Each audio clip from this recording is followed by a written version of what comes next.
What is up, guys? Welcome back to the channel. My name is Suzy. So, interesting video for all you Resident Evil fans out there, myself included.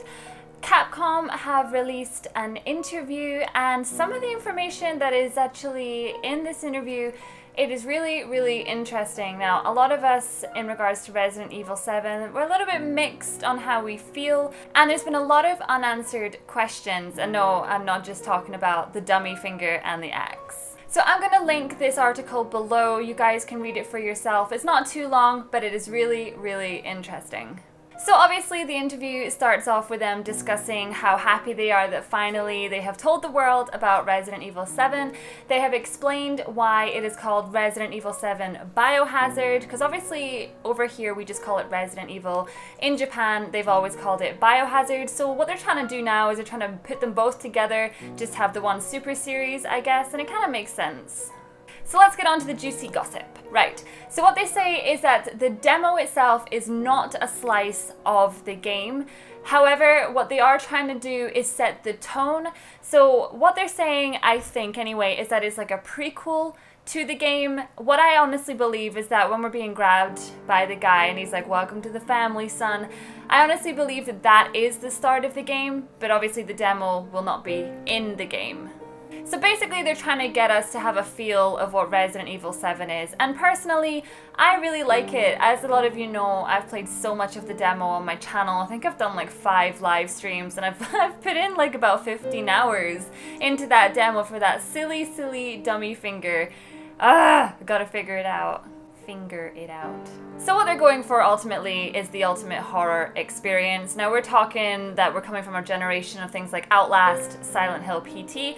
This demo has had so much comparison to Silent Hill PT, almost to the point that we were wondering if it was the same people even working on it. So what they're saying about the game here is that it's going to have the typical fear, it's going to have the horror, it's going to have the same exploration that we've always had in Resident Evil. There will be the puzzle solving elements. The game's going to have resource management, which is typical Resident Evil. Obviously, if you want to go back to the remake where Jill has all those slots, Chris has less slots. We can see from the demo that obviously we do need to be managing our items very well. And also they have confirmed there will be combat against enemies. They've stated enemies. I don't know about zombies, but we'll have to wait and see. So what they have said is that in the demo we're only experiencing the horror and the exploration, but they've told us not to worry, is because obviously the rest that we have just mentioned will be in the final game. So ultimately what they're going for with Resident Evil 7 is they want to bring us back to the first time that we felt that ultimate scare, the ultimate horror coming from the early Resident Evils, and they felt, you know, the best way to do that, especially at the moment with things like VR coming up, is to just put it into first person, make us the player feel very vulnerable and make it feel like it is happening to us. It's no word of a lie that it's caused a little bit of controversy, but that is the thing, you have to kind of keep up with the times. There was a big change when we went from the fixed camera angles with Resident Evil 3, and then obviously when Resident Evil 4 came out, that wasn't exactly flavor of the month. However, it is still one of the best selling in the franchise. So I expect that Resident Evil 7 will be the same. Now I think it's really exciting to mention that Resident Evil 7 is actually created on the new RE engine. So obviously because this is an engine that they have built up from scratch, they have a lot more freedom to do exactly what they want to do with this game. This next one, so many people have been bugging me about, and even I wasn't allowed to say, but we can finally talk about who are we? Who are the characters in this game? So they have confirmed that it is not an existing character. It is not anybody like Chris or Jill or Claire or any of them. So I don't know how people are going to take to that news, but what they were going for ultimately was a vulnerable character, because when your character is very vulnerable, and I use Outlast again as an example, that in itself brings about more of a hotter feel. I feel like if you're going to put someone like Chris Redfield in there, you're just going to be like, why doesn't he just punch them with his big steroid arms? So that is what they're going for with their character choice. And I think it makes sense because it makes us feel like it is happening to us directly. And as they've worded it, people like Chris and Leon, they kind of feel like superhero characters, and they want the player to feel like a normal, average Joe that's just been put in this horrible situation. So I think this bit of information is very interesting. So what they're trying to say is it's not a reboot, but it is actually a sequel in the series. Now that really interests me because I've been racking my brain to try and figure out exactly when this game is set. Now that they have not confirmed, but what they have confirmed is that it is a sequel and it will be co-lining with the existing storyline. So that's really interesting to think about.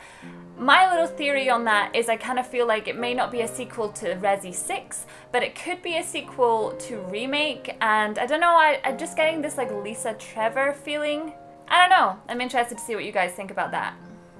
So then they decide to go on and talk a little bit about the VHS. Now I know a lot of us have been talking about this in my streams and we're thinking, you know, when is this based? Who still uses VHS? But I suppose when you're looking at the mansion in itself looks quite outdated.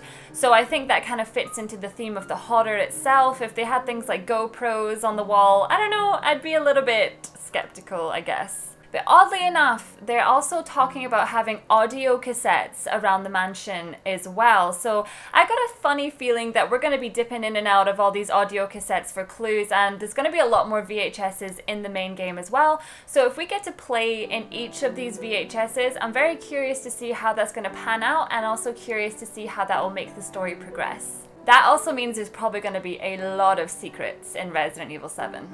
So of course, this is going to be one of the first full games to come to the PlayStation VR. I myself have played this on the VR. I was very, very lucky to go down to Capcom and play a little bit of Resident Evil 7 using the VR.